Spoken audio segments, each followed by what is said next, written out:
Hello there, how are you? I see that Yoreli Crafts got here early and Lotus Blossom. I don't know if you're new, Lotus Blossom, but thank you for coming. And mostly, I am dreadfully sorry about the end of Dracula, because I realized that I think I mentioned at the end yesterday what the new book was that I'm going to be doing, and the Instagram feed cut out at 1 hour. Apparently that's a thing. I've never gone over an hour before, but the last chapter of Dracula is long. So, all of you were left at the most important bit. And then, I know that many of you go onto YouTube and have been able to sort of catch up by going onto the YouTube Fireside Reading channel, but I haven't been able to upload that ending onto YouTube yet, because it won't go through for some reason. I think maybe because it's over an hour. I'm going to have to split it up. I only just noticed that it hadn't gone through. In the past, it's always just gone through. So I am dreadfully sorry to leave you in the lurch as to the end of Dracula. I had a great time by myself, but hopefully you'll be able to get online and look at that very soon. I'll make sure that it's up by the end of today, even if I have to chop it into 2 sections. And actually what I suppose I'll do is I'll chop it around about, I'll chop it close to where we got to in the end. So I'm so sorry about that. But at the end, yesterday, I told everyone that the book I'm going to start today is The Awakening by Kate Chopin. This is a wonderful book, and it was written in 1899. And I've told other people on Instagram that I would be starting today. I might have decided to do the end of Dracula, but I think we're going to have to go to YouTube for that, because I do want to do what I said, which is start The Awakening today. So, as a means of introduction, my name is Gildart Jackson. I'm an actor. I read audiobooks for a living. And I also started, because of the coronavirus lockdown, reading Fireside Readings, sitting in front of the fire and reading to you classic old books, kind of like they did in the old days. We've read Great Expectations, we've read The Hound of the Baskervilles, we've read Dracula, and now we're reading The Awakening. It was considered one of the very first works of feminine American literature. It's a beautiful book. It got into trouble when it was first written. People criticized it severely, but it's grown in popularity over the years, and especially I think at this time, it's a great book to read. I did get a little concerned because I'm not a woman, but because I'm going to be reading it, but I do have 2 daughters and a wife, and I checked out whether it would be okay, and they all thought it would be, so here I am reading this wonderful book to you. So, without further ado, welcome to a fireside reading of The Awakening by Kate Chopin.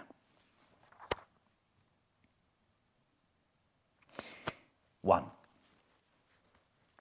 A green and yellow parrot, which hung in a cage outside the door, kept repeating over and over, "Allez-vous-en, allez-vous-en, sapristi, that's all right." He could speak a little Spanish, and also a language which nobody understood, unless it was the mockingbird that hung on the other side of the door, whistling his fluty notes out upon the breeze with maddening persistence. Mr. Pontellier, unable to read his newspaper with any degree of comfort, arose with an expression and an exclamation of disgust. He walked down the gallery and across the narrow bridges which connected the Lebrun cottages, one with the other. He had been seated before the door of the main house. The parrot and the mockingbird were the property of Madame Lebrun, and they had the right to make all the noise they wished. Mr. Pontellier had the privilege of quitting their society when they ceased to be entertaining. He stopped before the door of his own cottage, which was the fourth one from the main building and next to the last. Seating himself in a wicker rocker which was there, he once more applied himself to the task of reading the newspaper. The day was Sunday. The paper was a day old. The Sunday papers had not yet reached Congenial. He was already acquainted with the market reports, and he glanced restlessly over the editorials and bits of news which he had not had time to read before quitting New Orleans the day before. Mr. Pontellier wore eyeglasses. He was a man of 40, of medium height and rather slender build. He stooped a little. His hair was brown and straight, parted on one side. His beard was neatly and closely trimmed. Once in a while he withdrew his glance from the newspaper and looked about him. There was more noise than ever over at the house. The main building was called the house to distinguish it from the cottages. The chattering and whistling birds were still at it. Two young girls, the Farival twins, were playing a duet from Zampa upon the piano. Madame Lebrun was bustling in and out, giving orders in a high key to a yard boy whenever she got inside the house, and directions in an equally high voice to a dining-room servant whenever she got outside. She was a fresh, pretty woman, clad always in white, with elbow sleeves. Her starched skirts crinkled as she came and went. Farther down, before one of the cottages, a lady in black was walking demurely up and down, telling her beads. A good many persons of the pension had gone over to the Chenière Caminanda in Beaudelet's Lager to hear Mass. Some young people were out under the water oaks playing croquet. Mrs. Pontellier's 2 children were there, sturdy little fellows of 4 and 5. Oh, Mr. Pontellier's 2 children were there, sturdy little fellows of 4 and 5. A nurse followed them about with a faraway, meditative air. Mr. Pontellier finally lit a cigar and began to smoke, letting the paper drag idly from his hand. He fixed his gaze upon a white sunshade that was advancing at snail's pace from the beach. He could see it plainly between the gaunt trunks of the water oaks and across the stretch of yellow chamomile. The gulf looked far away, melting hazily into the blue of the horizon. The sunshade continued to approach slowly.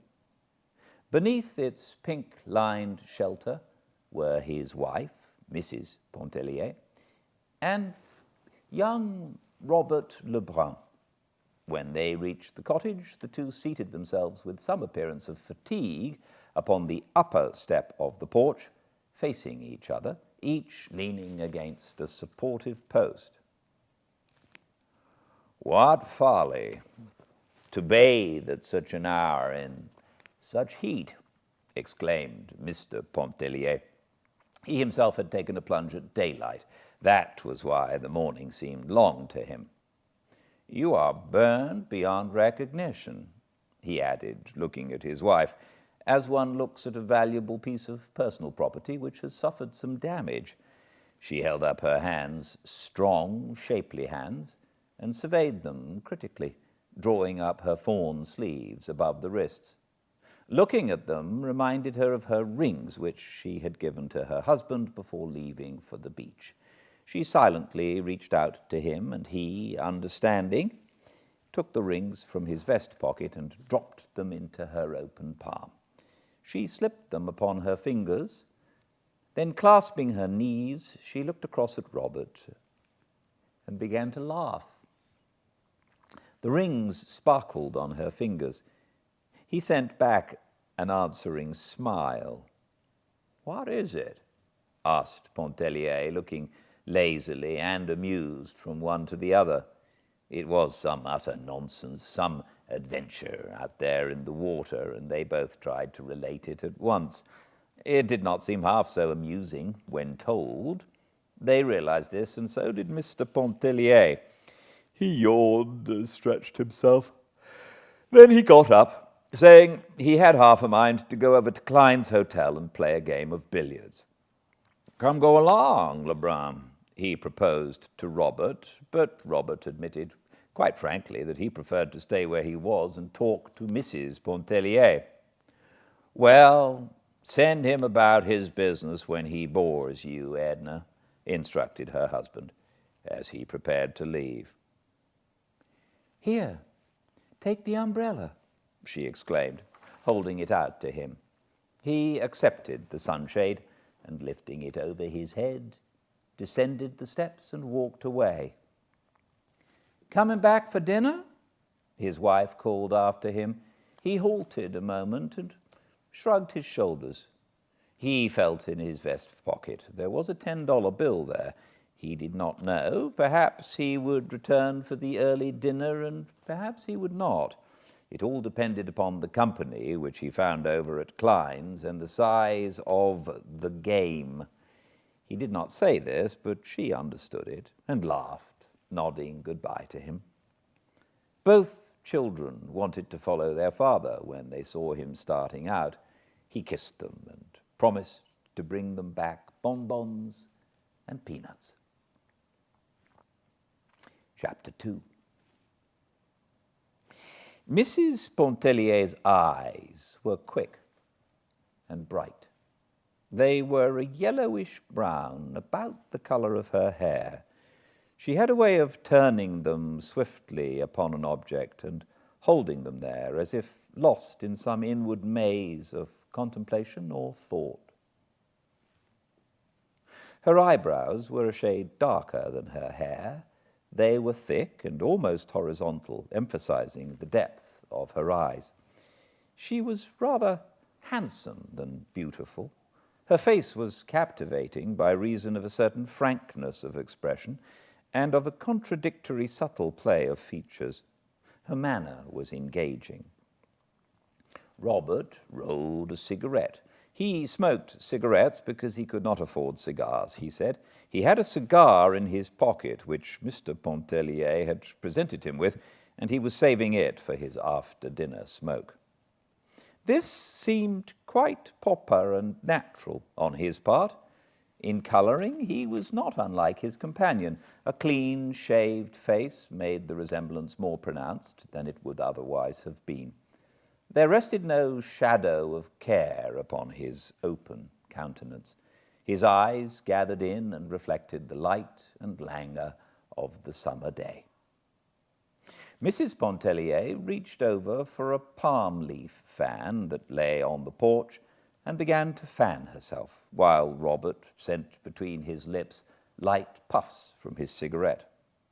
They chatted incessantly about the things around them, their amusing adventure out in the water.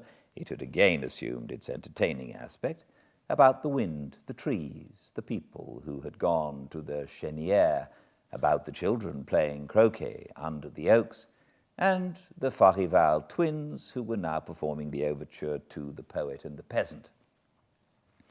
Robert talked a good deal about himself. He was very young and did not know any better. Mrs. Pontellier talked a little about herself for the same reason. Each was interested in what the other said. Robert spoke of his intention to go to Mexico in the autumn, where fortune awaited him. He was always intending to go to Mexico, but some way never got there. Meanwhile, he held on to his modest position in a mercantile house in New Orleans, where an equal familiarity with English, French, and Spanish gave him no small value as a clerk and correspondent. He was spending his summer vacation, as he always did, with his mother at Gildart. In former times, before Robert could remember, the house had been a summer luxury of the Lebruns. Now, flanked by its dozen or more cottages, which were always filled with exclusive visitors from the Quartier Français, it enabled Madame Lebrun to maintain the easy and comfortable existence which appeared to be her birthright. Mrs. Pontellier talked about her father's Mississippi plantation and her girlhood home in the old Kentucky bluegrass country. She was an American woman with a small infusion of French, which seemed to have been lost to dilution. She read a letter from her sister, who was away in the East and who had engaged herself to be married. Robert was interested and wanted to know what manner of girls the sisters were, what the father was like, and how long the mother had been dead. When Mrs. Pontellier folded the letter, it was time for her to dress for the early dinner. "I see Léonce isn't coming back," she said, with a glance in the direction whence her husband had disappeared. Robert supposed he was not, as there were a good many New Orleans clubs men over at Klein's.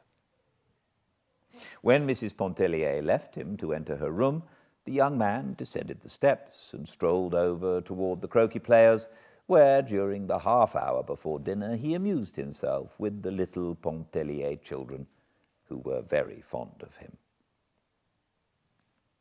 Chapter 3.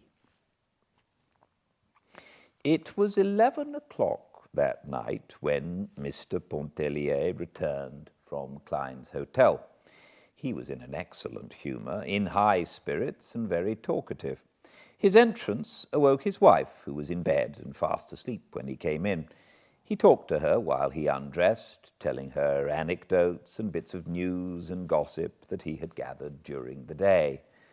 From his trouser pockets he took a fistful of crumpled banknotes and a good deal of silver coin, which he piled on the bureau indiscriminately with keys, knife, handkerchief, and whatever else happened to be in his pockets. She was overcome with sleep and answered him with little half-utterances. He thought it very discouraging that his wife, who was the sole object of his existence, evinced so little interest in things which concerned him and valued so little his conversation. Mr. Pontellier had forgotten the bonbons and peanuts for the boys. Notwithstanding, he loved them very much and went into the adjoining room where they slept to take a look at them and make sure that they were resting comfortably. The result of his investigation was far from satisfactory. He turned and shifted the youngsters about in bed. One of them began to kick and talk about a basket full of crabs. Mr. Pontellier returned to his wife with the information that Raoul had a high fever and needed looking after. Then he lit a cigar and went and sat near the open door to smoke it. Mrs. Pontellier was quite sure Raoul had no fever. He had gone to bed perfectly well, she said, and nothing had ailed him all day. Mr. Pontellier was too well acquainted with fever symptoms to be mistaken. He assured her the child was consuming at that moment in the next room. He reproached his wife with her inattention, her habitual neglect of the children. If it was not a mother's place to look after children, whose on earth was it? He himself had his hands full with his brokerage business. He could not be in two places at once, making a living for his family on the street and staying at home to see that no harm befell them. He talked in a monotonous, insistent way. Mrs. Pontellier sprang out of bed and went into the next room. She soon came back and sat on the edge of the bed, leaning her head down on the pillow. She said nothing and refused to answer her husband when he questioned her. When his cigar was smoked out, he went to bed, and in half a minute he was fast asleep. Mrs. Pontellier was, by that time, thoroughly awake. She began to cry a little and wiped her eyes on the sleeve of her peignoir.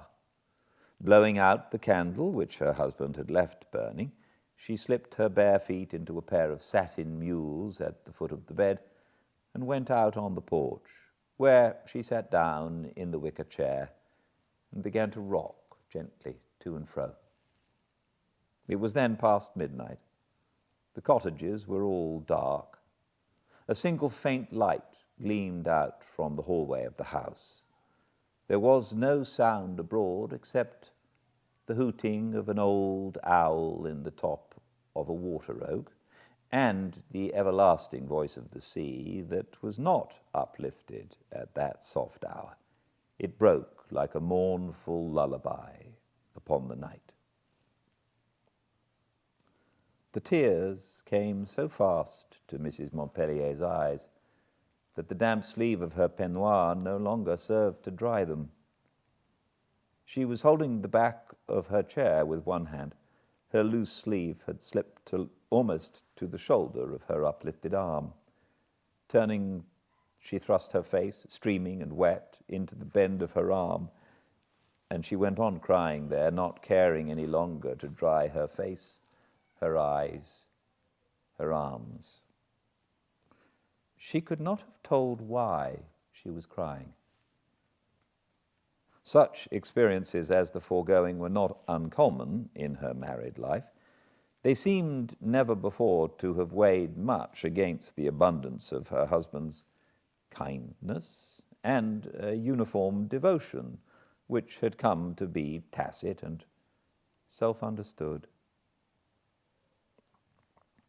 An indescribable oppression, which seemed to generate in some unfamiliar part of her consciousness, filled her whole being with a vague anguish.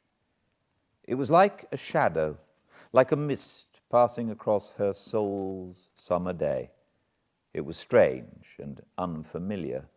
It was a mood.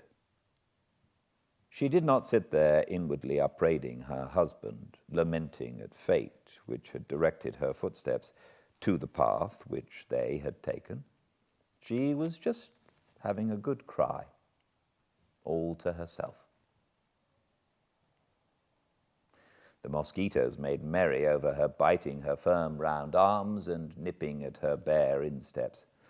The little stinging, buzzing imps succeeded in dispelling a mood which might have held her there in the darkness half a night longer. The following morning, Mr. Pontellier was up in good time to take the rockaway which was to convey him to the steamer at the wharf. He was returning to the city to his business, and they would not see him again at the island till the coming Saturday. He had regained his composure, which seemed to have been somewhat impaired the night before. He was eager to be gone, as he looked forward to a lively week in Carondelet Street. Mr. Pontellier gave his wife half of the money which he had brought away from Klein's hotel the evening before. She liked money as well as most women and accepted it with no little satisfaction. "It will buy a handsome wedding present for Sister Janet," she exclaimed, smoothing out the bills as she counted them one by one. "Oh, we'll treat Sister Janet better than that, my dear," he laughed as he prepared to kiss her goodbye. The boys were tumbling about, clinging to his legs, imploring that numerous things be brought back to them. Mr. Pontellier was a great favorite, and ladies, men, children, even nurses, were always on hand to say goodbye to him. His wife stood smiling and waving, the boys shouting, as he disappeared in the old rockaway down the sandy road. A few days later, a box arrived for Mrs. Pontellier from New Orleans. It was from her husband. It was filled with friandises, with luscious and toothsome bits, the finest of fruits, pâtés, a rare bottle or two, delicious syrups, and bonbons in abundance. Mrs. Pontellier was always very generous with the contents of such a box.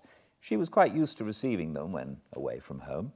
The pâtés and fruits were brought to the dining room, the bonbons were passed around, and the ladies, selecting with dainty and discriminating fingers, and a little greedily, all declared that Mr. Pontellier was the best husband in the world. Mrs. Pontellier was forced to admit that she knew of none better. Chapter 4. It would have been a difficult matter for Mr. Pontellier to define to his own satisfaction, or anyone else's, wherein his wife failed in her duty toward their children. It was something which he felt rather than perceived, and he never voiced the feeling without subsequent regret and ample atonement. It was one of the little Pontellier boys. If one of the little Pontellier boys took a tumble whilst at play, he was not apt to rush crying to his mother's arms for comfort. He would more likely pick himself up, wipe the water out of his eyes and the sand out of his mouth, and go on playing. Tots as they were, they pulled together and stood their ground in childish battles with doubled fists and uplifted voices, which usually prevailed against the other mother tots. The nurse was looked upon as a huge encumbrance, only good to button up waists and panties and to brush and part hair, since it seemed to be a law of society that hair must be parted and brushed. In short, Mrs. Pontellier was not a mother woman. The mother women seemed to prevail that summer at Grandisle. It was easy to know them, fluttering about with extended, protecting wings, when any harm, real or imaginary, threatened their precious brood. They were women who idolized their children, worshipped their husbands, and esteemed it a holy privilege to efface themselves as individuals and grow wings as ministering angels. Many of them were delicious in the role. One of them was the embodiment of every womanly grace and charm. If her husband did not adore her, he was a brute, deserving of death by slow torture. Her name was Adèle Ratignolle. There are no words to describe her, save the old ones that have served so often to picture the bygone heroine of romance and the fair lady of our dreams. There was nothing subtle or hidden about her charms. Her beauty was all there, flaming and apparent, the spun gold hair that comb nor confining pin could restrain, the blue eyes that were like nothing but sapphires, 2 lips that pouted, that were so red one could only think of cherries or some other delicious crimson fruit in looking at them. She was growing a little stout, but it did not seem to detract an iota from the grace of every step, pose, gesture. One would not have wanted her white neck a mite less full or her beautiful arms more slender. Never were hands more exquisite than hers, and it was a joy to look at them when she threaded her needle or adjusted her gold thimble to her taper middle finger as she sewed away on the little night drawers or fashioned a bodice or a bib. Madame Ratignolle was very fond of Mrs. Pontellier, and often she took her sewing and went over to sit with her in the afternoons. She was sitting there the afternoon of the day the box arrived from New Orleans.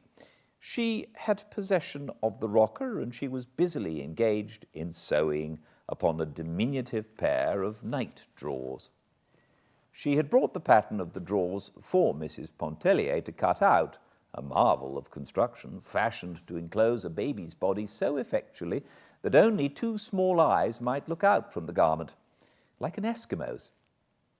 They were designed for winter wear when treacherous draughts came down chimneys and insidious currents of deadly cold found their way through keyholes.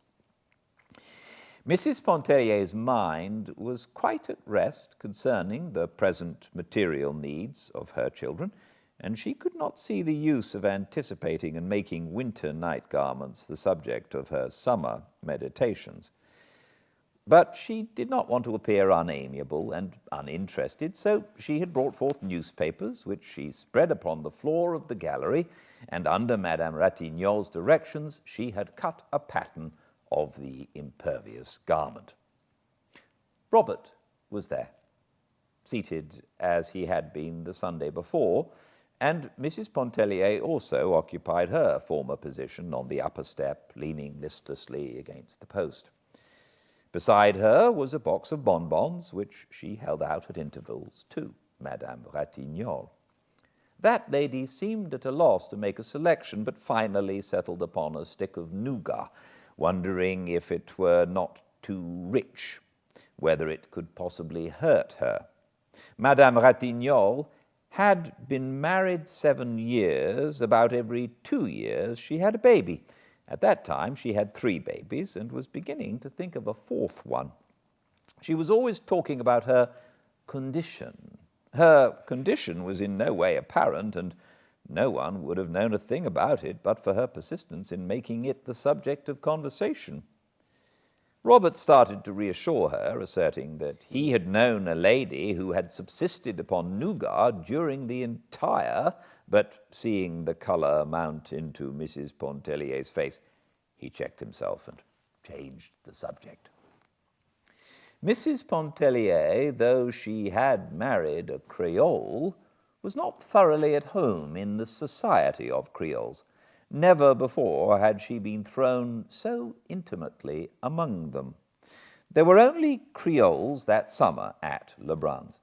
They all knew each other and felt like one large family, among whom existed the most amicable relations. A characteristic which distinguished them and which impressed Mrs. Pontellier most forcibly was their entire absence of prudery.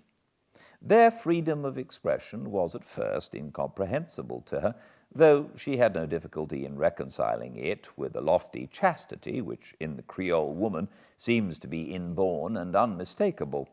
Never would Edna Pontellier forget the shock with which she heard Madame Ratignole relating to old Monsieur Farival the harrowing story of one of her accouchements, withholding no intimate detail.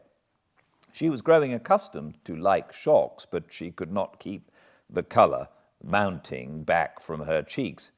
Oftener than once, her coming had interrupted the droll story with which Robert was entertaining some amused group of married women. A book had gone the rounds of the pension. When it came her turn to read it, she did so with profound astonishment. She felt moved to read the book in secret and solitude, though none of the others had done so, to hide it from view at the sound of approaching footsteps. It was openly criticized and freely discussed at table. Mrs. Pontellier gave over being astonished and concluded that wonders would never cease. Chapter 5. They formed a congenial group, sitting there that summer afternoon, Madame Ratignole sewing away, often stopping to relate a story or incident with much expressive gesture of her perfect hands. Robert and Mrs. Pontellier sitting idle, exchanging occasional words, glances, or smiles which indicated a certain advanced stage of intimacy and camaraderie. He had lived in her shadow during the past month.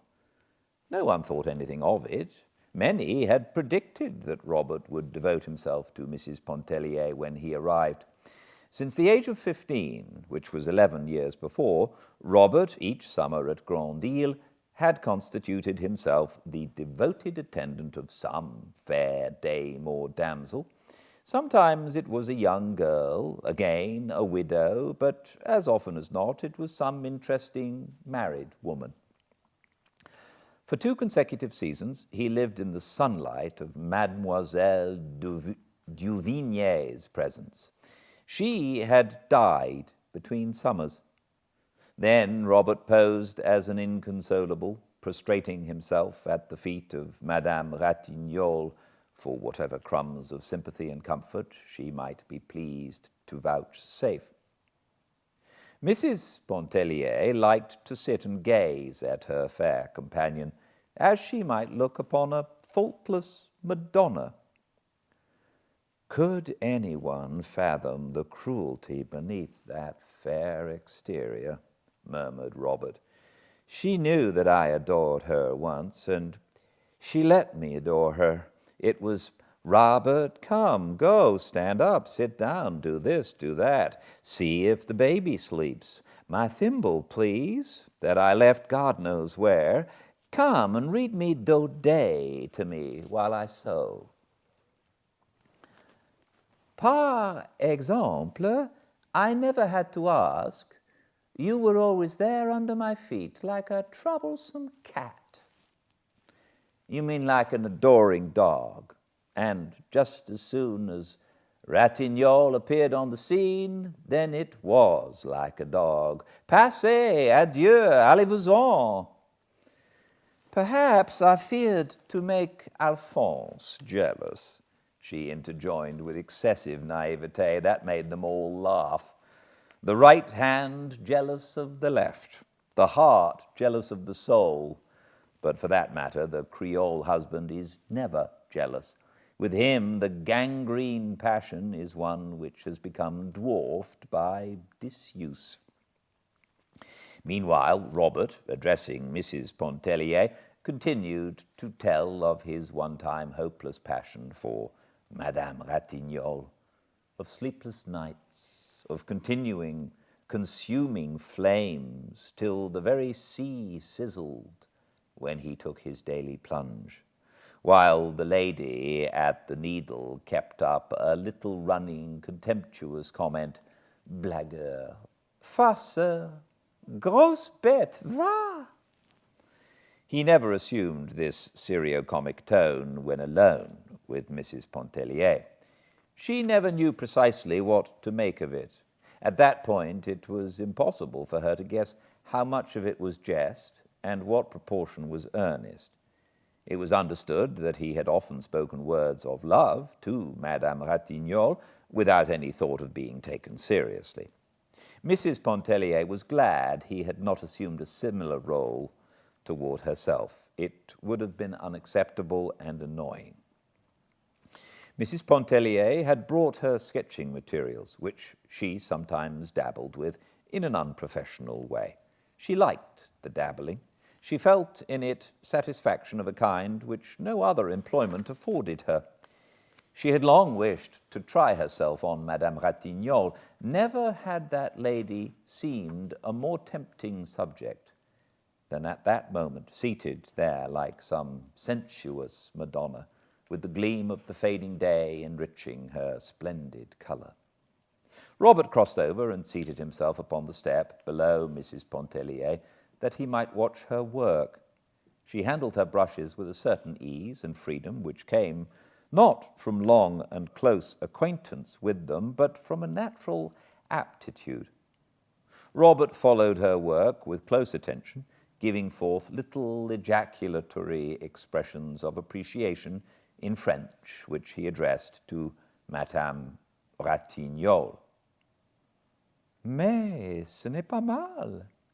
Elle s'y connaît. Elle a de la force, oui? During his oblivious attention, he once quietly rested his head against Mrs. Pontellier's arm.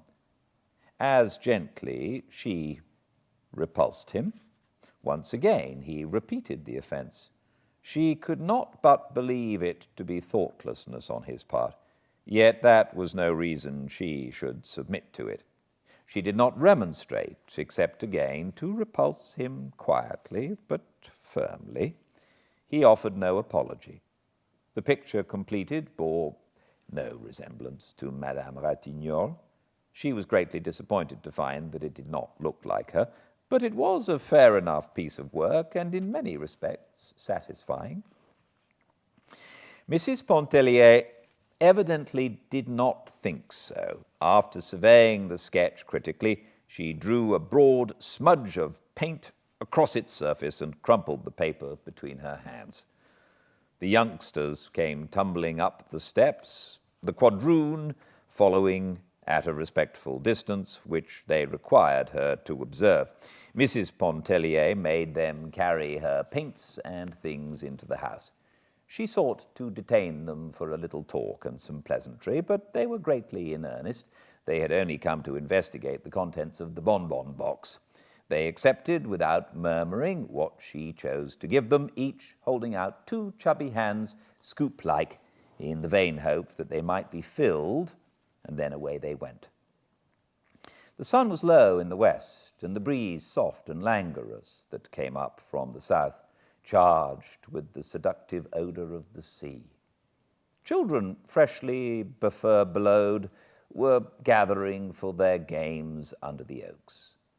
Their voices were high and penetrating. Madame Ratignolle folded her sewing, placing thimble, scissors, and thread all neatly together in the roll, which she pinned securely. She complained of faintness. Mrs. Pontellier flew for the cologne water and a fan. She bathed Madame Ratignolle's face with cologne, while Robert plied the fan with unnecessary vigor. The spell was soon over, and Mrs. Pontellier could not help wondering if there were not a little imagination responsible for its origin, for the rose tint had never faded from her friend's face. She stood watching the fair woman walk down the long line of galleries with the grace and majesty which queens are sometimes supposed to possess. Her little ones ran to meet her. 2 of them clung about her white skirts. The third she took from its nurse, and with 1,000 endearments bore it along in her own fond encircling arms, though, as everybody well knew, the doctor had forbidden her to lift so much as a pin. "Are you going bathing?" asked Robert of Mrs. Pontellier. It was not so much a question as a reminder. "Oh, no," she answered, with a tone of indecision. "I'm tired. I think not." Her glance wandered from her face away toward the gulf, whose sonorous murmur reached her like a loving but imperative entreaty. "Oh, come," he insisted. "You mustn't miss your bath. Come on. The water must be delicious. It will not hurt you. Come." He reached up for her big rough straw hat that hung on a peg outside the door and put it on her head. They descended the steps and walked away together toward the beach. The sun was low in the west, and the breeze was soft and warm. Thank you for joining me. I forgot to mention we're going to do 5 chapters a day because they're short chapters. I hope this helps everybody in our seclusion and with perhaps a little companionship and a wonderful, beautiful old story.